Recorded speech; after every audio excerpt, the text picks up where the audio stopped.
Welcome, everybody, to another episode of the AI for All podcast. I'm Ryan Chacon. With me is my co-host, Neil Sahota, AI advisor to the UN and founder of AI for Good. Neil, how's it going? Yeah, I'm doing awesome, Ryan. I'm looking forward to another amazing episode because guest that's well-versed in the world of Hollywood and marketing. So fascinating conversation about AI role and, well, our content consuming business. Very excited about this conversation. Our guest today is Randolph-Wall, CEO and founder of 3XM Technologies Incorporated. They are a company that has a mission to create more effective loyalty programs by creating new platforms, inventing new technologies to accomplish their objectives. Ron, very happy to have you here on the podcast today. Happy to be here. Hello, everybody. So Neil kind of teed this one up for us, but I guess I'd love to hear more about your background experience and kind of what brought you to where you are now. I'm English, as you might have gathered from my accent. I've been living in the US for 65 years, and I started out in marketing and advertising. And in those days, and actually still very much today as well, people usually buy the number of eyeballs that they can gather and put out a message and hope that somebody there will resonate with the message in the sense of they'll engage with the ad and they will go out and buy the product. Sadly, when I first started out in advertising in 1950-something, there was no way to know who actually read your ad because the newspaper owners or the magazine owners would not turn over their subscription list to the advertiser. And there was no way to know whether actually people read the ad and actually went out and bought the product. And I got a bit tired of that because I felt that what happened was that the advertiser, the biggest advertiser, would be the one who would get the most share of attention. Didn't necessarily mean he was most successful. So I got into what I call the promotion business, whereby what we would do is we would offer people an incentive to purchase the product. And because they claimed the incentive, we would then be able to capture their name and address. And then we could actually have a dialogue with them that actually was sort of parallel to what they were doing in marketing. But of course, technology was there was almost no technology, or it was very little technology at the time. Technology at that time was movable type. And so I invented a couple of other loyalty programs. And instead of actually creating an infrastructure whereby the brand and the consumer were wedded together, what we did was, and we came up with this as an idea, and it was the world's first co-brand credit card. So what we actually did was we went to the banks and said, we'd like to have a credit card. We'd like to put the name of the corporation on there, and we want you to message the consumer every month with their bills and put in their other promotional literature. But they came to us and said, well, it's a very nice idea, but you can't do that because it's against Visa rules. And so we went to Visa and we petitioned them for 3 years and finally got them to change the rules so that we could actually issue a card. And we did that for General Motors, which was the world's first co-brand credit card. We went on and did that for the NFL and the NBA. And for about 50 other companies around the world. What you really need to do is you need to understand who the person is that you're marketing to. And I'm a marketer. So at the end, I'm always trying to figure out what are the tools out there that we could use in order to be able to understand people, because once you understand them, you know how to talk to them. You know how to actually exit those people who are not valuable customers to you. And you know how to message them in a way that you know you're getting an incentive. And so when I met Neil about 4 or 5 years ago, and he was talking about AI and how it was not even how it was being used, but where it could be used and how somebody could let their imagination run wild. And I said, oh, this is a great idea. And I spoke with him. I was actually in the movie business at the time. I created a movie ticket that could be put inside a box of cereal or toothpaste, and a brand could give that away as an incentive. We went on to distribute 1.8 billion movie tickets in 16 countries around the world. But once again, here we are serving the studios and the brand, but they didn't know who was buying the product and they didn't know who was going to the movies. And so once again, we were thwarted. But when I spoke to Neil, I could see that we could actually get to be able to not only understand who went to the movies, but what movies they saw, what they thought about the movies, and how we could remarket to them and tell them about new movies coming up, but not in the way that you see Hollywood do this, which is usually the picture of the star and their name, and it usually drives by you at 40 miles an hour on a bus. And there's no way that you could know how many eyeballs saw that ad and whether they actually bought a movie ticket or not.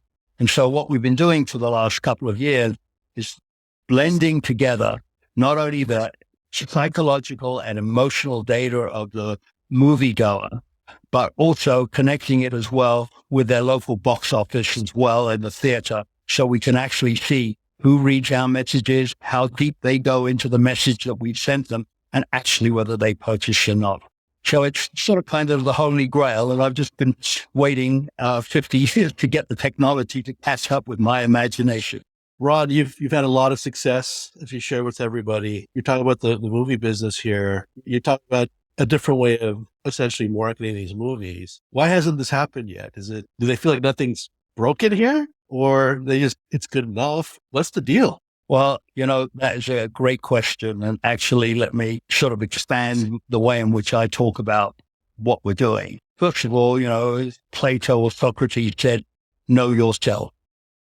And if you are an advertiser, if you don't know your customer or a marketer, you have no idea what you're doing. You're just spending the money and you're hoping that somebody is going to see this and respond to you.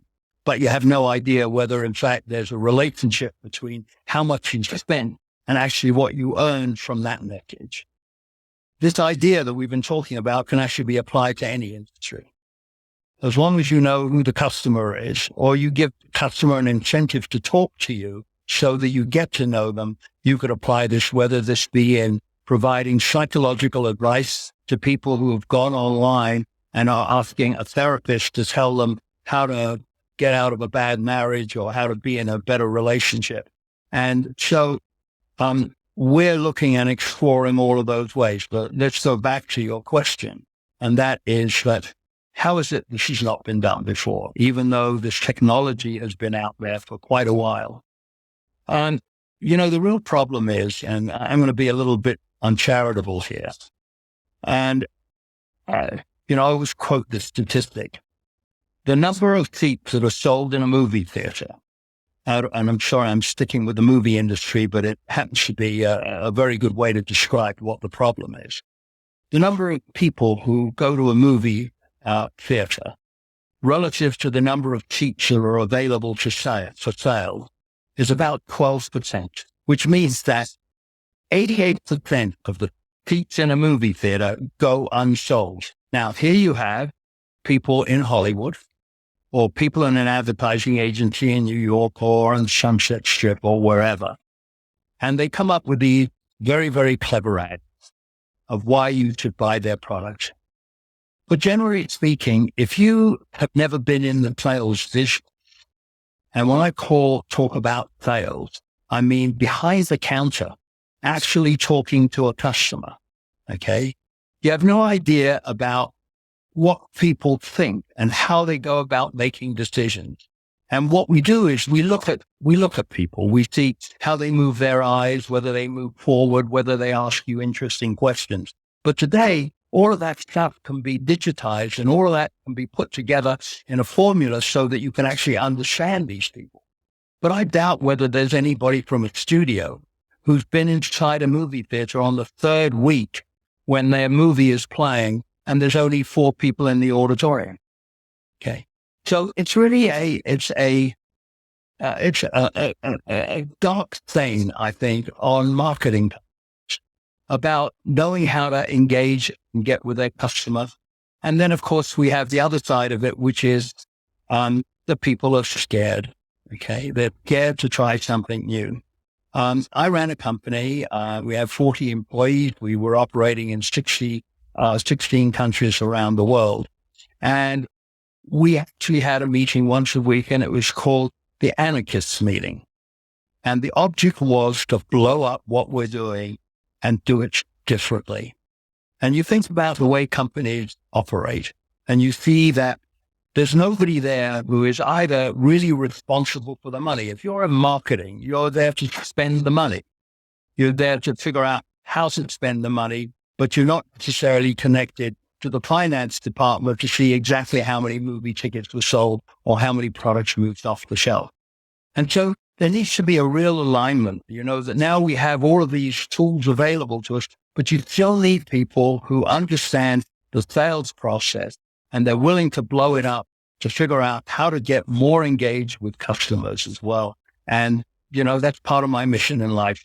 I'm getting on in years, so I'm not quite sure how many other people I'm going to be able to convince. But what we're doing with this company, 3XM Technologies, is in fact to bring in the idea of knowing who the people are, knowing how to speak to them, rewarding them for the purchase, rewarding them for reading our emails, and rewarding them for actually going out there and becoming more engaged with us. So it's very exciting. You touched upon something it's a challenge for a lot of businesses, and that's essentially metrics. We use a lot of metrics for so long and take it for granted that they may need a refresh or may need new metrics. Like I actually see this in healthcare a lot, that all the population metrics like BMI, body mass index, are essentially outdated. They're not that accurate.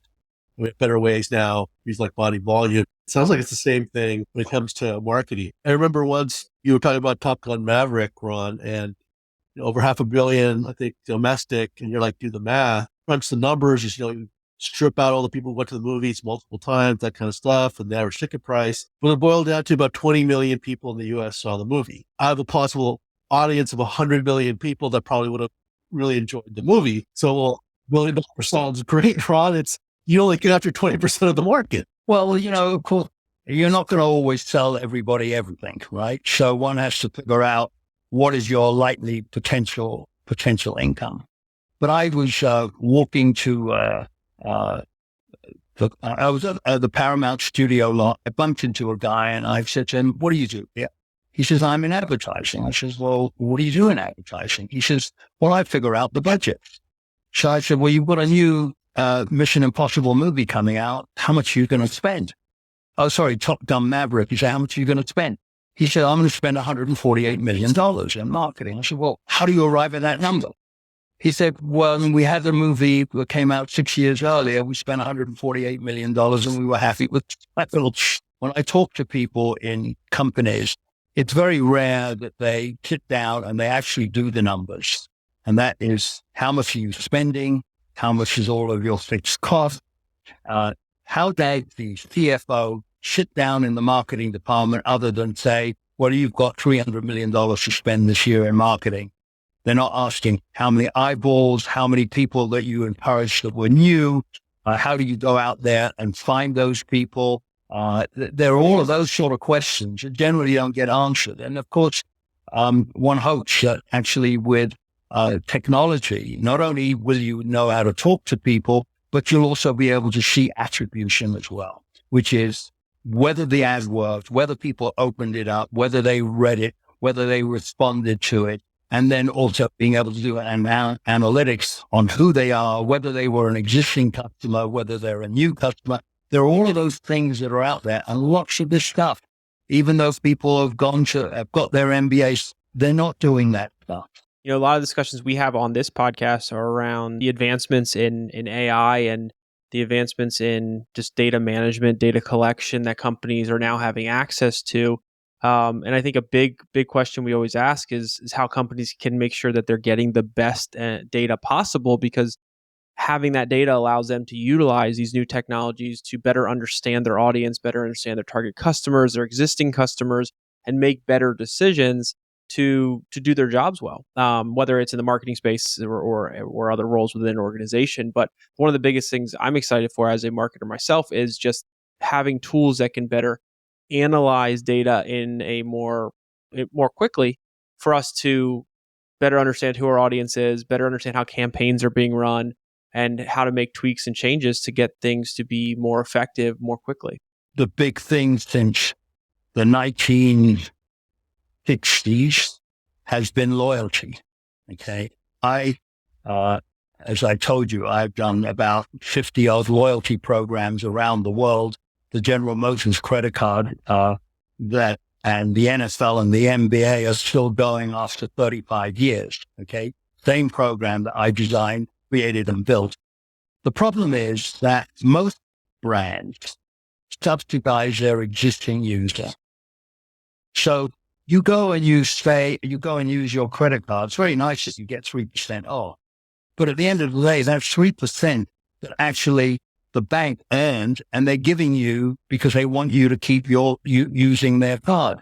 But then, of course, Costco does it, and Citibank does it, and Chase does it, and they're all doing the same, and they're rushing themselves to give away their profits until who knows who's going to win the argument in the end. And also, the problem is that it's not necessarily incremental profit. Now, you might say, well, I go and I collect airline points, and now I'm going to go and take my wife on a vacation. You would have taken your wife on a vacation anyway, and you would have paid for the ticket. And the trouble is that so many advertisers go out there, and most of their ads are directed to their existing customer to say, thank you for doing business with me. You made a smart choice in choosing my brand. But then you of giving away profits. I get coupons from my supermarket. I have no idea whether I would have bought the product anyway. I nice fact, a check from Costco for buying at Costco. I'm going to just go out and use it and buy the things that I would have normally bought anyway. So the brands really need to start thinking about incremental. And they also need to be thinking about, do you actually understand that there is a world outside your shop? And what can you do to impact your customer's life?